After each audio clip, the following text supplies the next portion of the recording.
Hey guys, I'm gonna play Bendy in a Dark Revival. I finished the game. I don't know what I'm supposed to say. There's an archives now. It's like Bendy and the Ink Machine Chapter 6. Now it's in Bendy in a Dark Revival now. I wonder. Hey Bendy, what's this? No music? Huh. Hey Bendy. Bendy, the iconic imp, was redesigned for Dark Revival to stand out a bit from his traditional cartoon appearance by giving him a suit of clothes. He posed some minor challenges, specifically creating a face that sported the classic Bendy, eerie smile, but still managed to be heartwarming in the right condition. He is a fan favorite, so his design had to be just right. During production, we originally envisioned Bendy to talk with a series of cute squeaks. Huh. Well, to contrast the dark, low voice of the Ink Demon. But this turned out to be very distracting, and the idea was scrapped pretty early on. What would he sound like? Wait, did it say what he would sound like? I think it was a squeak. Hello! Wait, which one? I'll do this one. Returning for the climax of Dark Revival, Beast Bendy also was revisited with the mindset of making him far more powerful and beast-like. Traditionally, in most horror games, they tend to build to a point where the main villain becomes a final form monster as a final boss. It's practically a trope. Our idea, what if you got to play as that final form instead? It would be cool. As the world of Dark Revival became more more complex and established, we realized the Ink Demon's design needed a complete rethink to match our new tone. Previous versions of his appearance looked absolutely silly when placed in the world alongside the other characters. No amount of place he looked, the Ink Demon needed to look different than everything else in the world and show a natural progression of the Ink Demon's evolution as Wilson held the cycle in place. Hmm. Hey, the Ink Machine. We haven't seen this much in a game. How come we didn't see it much? Oh, I can't run. Okay. The Ink Machine. Designed by Thomas Connor of the Gent Corporation, stolen by Joey Drew, retrieved by Archgate, and once again reclaimed by Gent. The Ink Machine's next adventure is a mystery. What do you mean next adventure? Hmm. Hey, Tom. Henry. Cycle Breakers. Henry Stein. The original Cycle Breaker, Henry Stein, is the ghost of a man who lost his purpose years ago. Once fueled with finding a way to escape the tortures of the Ink Demon and finding his way home to his wife, Henry is now left with the cold reality of being a recreation of the person he thought he was. Saved as a special surprise for fans of the Bendy and Ink Machine game, Henry was strictly omitted from all public discussion of the character during the entire production, which spanned several years, but Henry returned with a very satisfying face reveal. Yeah, we finally got his face reveal.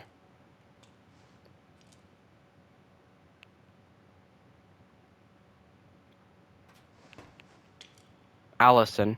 Returning for another victory over the Ink Demon, Allison is always the voice of of reason, a beacon of hope. Allison's design was carefully upgraded from the previous Bending Ink Machine game to maintain her personality, but with more fidelity, I think. The purpose of meeting Allison so early in the campaign was to introduce the player to a familiar face after the main introduction. At the start, Allison was able to serve as the motivations force for Audrey until the true plot kicked in later. Hey, Tom. Tom is Allison's silent protector and the only Boris clone involved in the main story. Where is Boris the wolf? Rumor has it during the events of the game, is experiencing a dark survival story of his own. Where was Boris? Where was Boris at the whole time? I wish we saw him in the game. I mean, I kind of saw him in the game, but he walked off. Joey Drew memory. The legend, the memory. Creating this version of Joey Drew was both an exciting and daunting process. It was clear from the start that this Joey would be different from the one from the original Bendy and Ink Machine game. This was a man with all the guilt from a past life, but without the experience to fully understand it. The real Joey Drew made many mistakes, but ultimately learned from them. This doesn't absolve him of his sins, but at the end of his life, he was able to help correct some of them and help fight the darkness he created. Betty, a, a faithful maid among other things to Wilson, Betty was an important character to the story. Sorry, to the story of Dark Revival. As a failed experiment and someone relatively relatively new to the cartoon studio, she was able to give a somewhat different point of view on the state of the world. We have purposely left it unclear if Betty was in on Wilson's plot to harvest Audrey. Oh, or if she was just a bystander behind her mask. There are still answers to be found. Oh, the real life characters.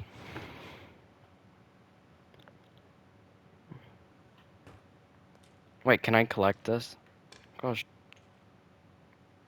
Audrey's donut. No, you can't have it. Well, too bad I'm having it.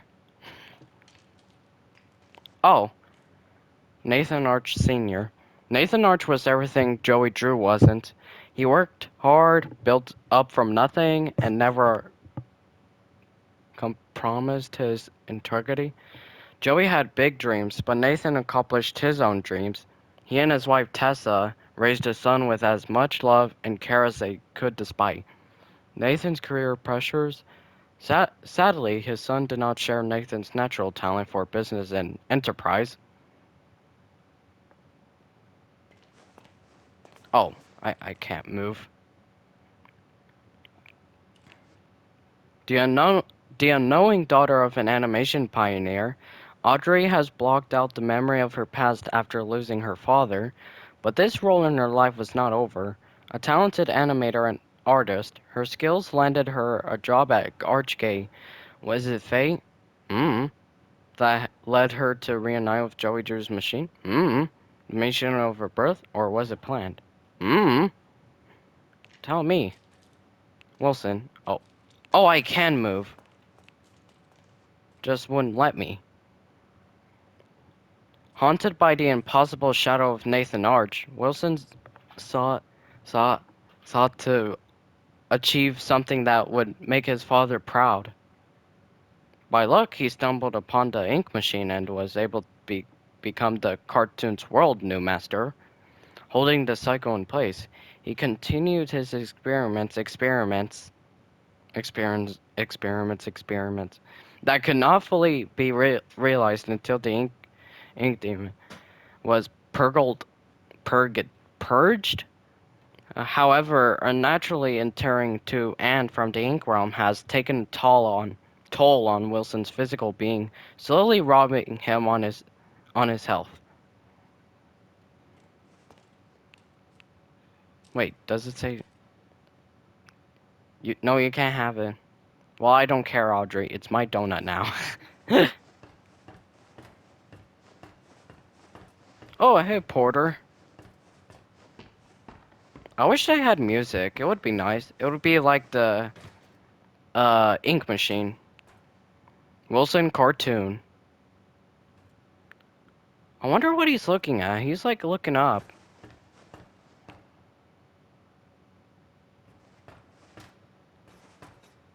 Well, anyway, Wilson was a difficult character to balance. At first, the players are purposely led to believe he is a one-note character, obviously evil with an over-the-top villain personality. But as the story progresses, we see other sides of the character, and the player becomes muddled with who this man really is. In one draft, Wilson was written as a servant of Nathan Arch Jr. Nah, a separate character at the time, but the story made far more sense when the two characters became one, eliminating a lot of Needle's narrative complexity. So he was originally going to be a servant of Nathan Arch Jr. Eh, I think the version I like the nah. Hold on, I'm sorry. I don't know. I like the this version better. Well, not the Servants of Nathan Archer. I don't know what I'm talking about. Audrey is a kind-hearted rogue with courage, determination, some flaws in a deep, dark past to make our story work. We needed a newcomer to the cartoon studio world, and Audrey was the perfect fresh eyes to help the experience, the adventure. From day one of production, we knew that if people didn't connect with Audrey by the end of the game itself wouldn't be successful. Fortunately, she turned out to be quite memorable, and indeed, and stands out from other members of the cast. Hey, Sammy Lawrence. As the cycle was held in place, and with the influence of the Ink Demon held at bay, the cartoon world was able to grow and advance, creating such characters as Porter, a lost one who came to claim a new identity as an explorer. Porter was written with the knowledge that Dark Revival would feature a far more serious tone than the first game of Bendy and the Ink Machine, and his light-hearted innocence would help the player feel some warmth in this inky world of sorrow. And Heidi. Yeah, Heidi. It is believed that Heidi has spent some time in the pit. I forgot what the pit was. I don't know if I saw it or not. A prison set up by Wilson and the Cupers. Okay, I've been there. It is unclear why, but mostly likely she was able to access places she shouldn't have. The experience in the pit changed changed her as it does many, reverting her into a childlike slate, longing for happiness again. Let's go to Sammy Lawrence now. We barely saw him in a game. Huh.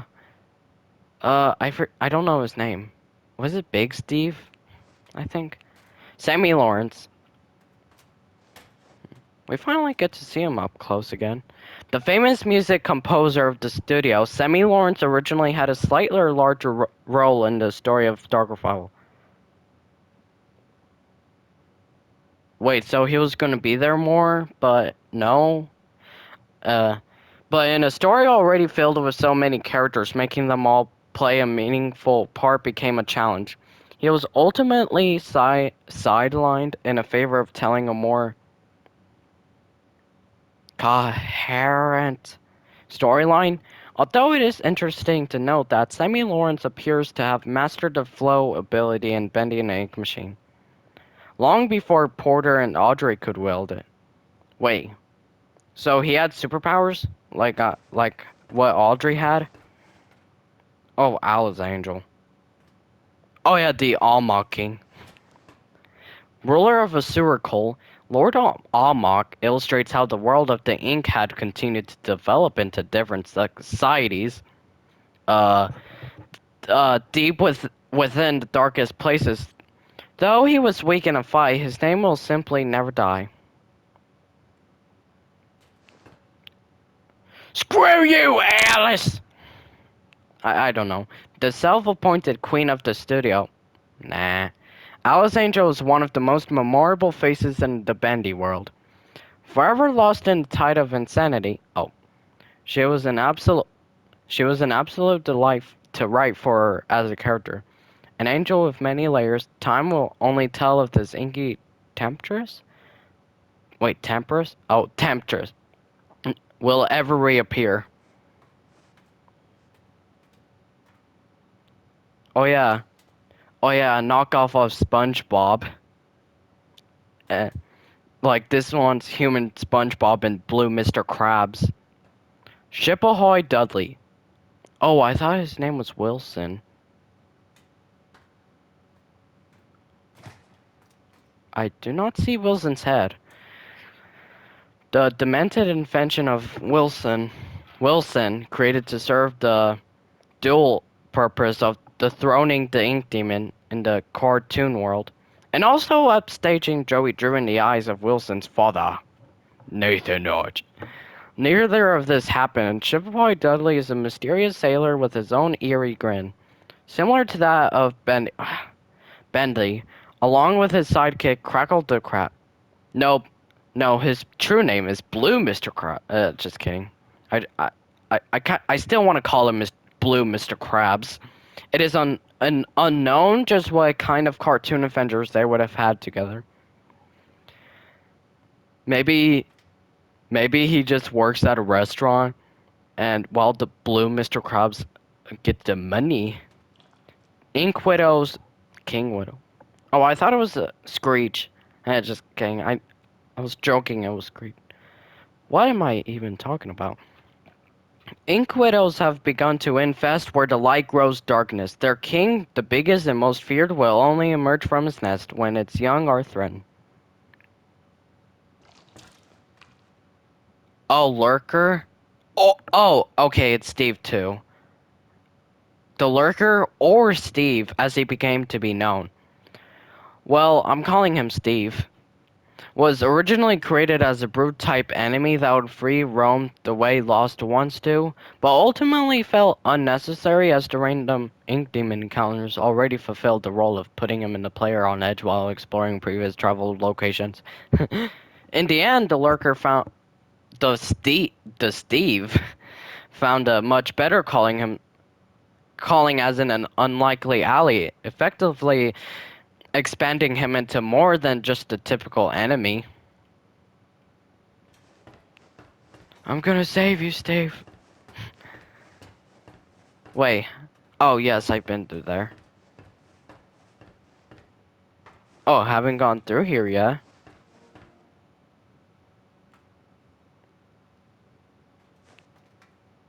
The Keepers. Wilson's dead. It's doing a pose. I wonder if that was on purpose or just glitched.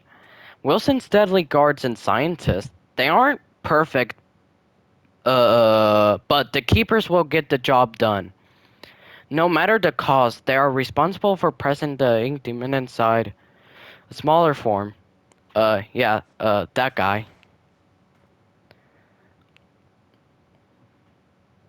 Keeping his powers sealed away until Audrey came along and unknowingly changed the situation. The Keepers were visually designed to reflect the dangers and evils of the ink machine itself, faceless being made of gears and wires. Oh, sorry. Faceless beings made of gears. Oh, wait, no. With no sense of morality, ordered around like cattle and creation with living without purpose. The Butcher Gang. What? Die! Die! Barley, Charlie, and Edgar, the three original members of the Butcher Gang, were formed from the ink machine, deconstructed by Alice Angel for body parts, and bond together to stay alive. Stay alive. Stay alive. With sneak attacks on their prey. In In Dark Revival, we made an artificial fourth member of the gang, Carly, the ghost girl. Although when you begin to examine her closely, Carly appears to only be a shell with perhaps someone inside. Wait, what do you mean only a shell? Shell?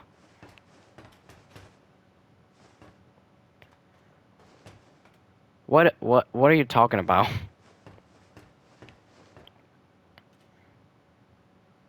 Barley, Charlie, and Edgar.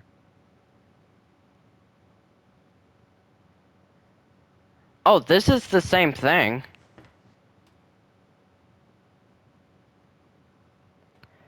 Oh, these are all the same thing.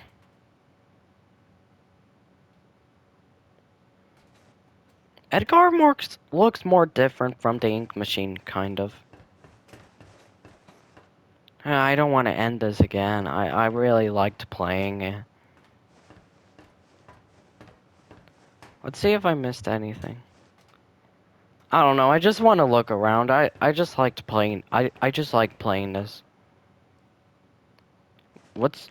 I wonder why is he pointing?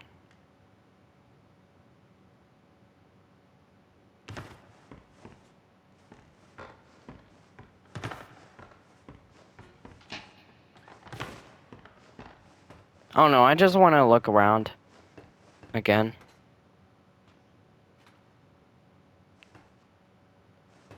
I wish they shown Tom here. I mean Boris. I meant to say Boris, but instead I said Tom.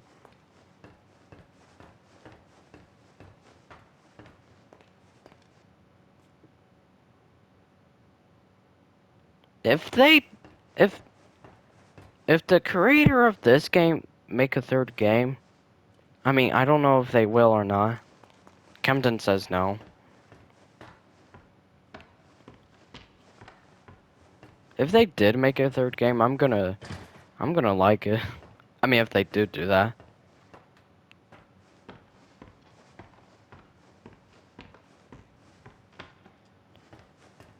I don't know. I'm just looking around here. I don't want to leave. Well, let's go here. Wait. What was that? Welcome to the archives. Bendy in a Dark Revival is filled with numerous characters that each had a critical role to play in the progression of the game. Here in the archives, you will learn a little bit more about them in an up-close and personal way. Feel free to explore. What if I... What... They only did the characters that was released in the game. What... Was there any characters like beta? Because you know, like, all the original Bendys and stuff, like, was there any for them? Well, oh crap. Well, I'm back at the beginning. Now I'm gonna end this. Have a great day.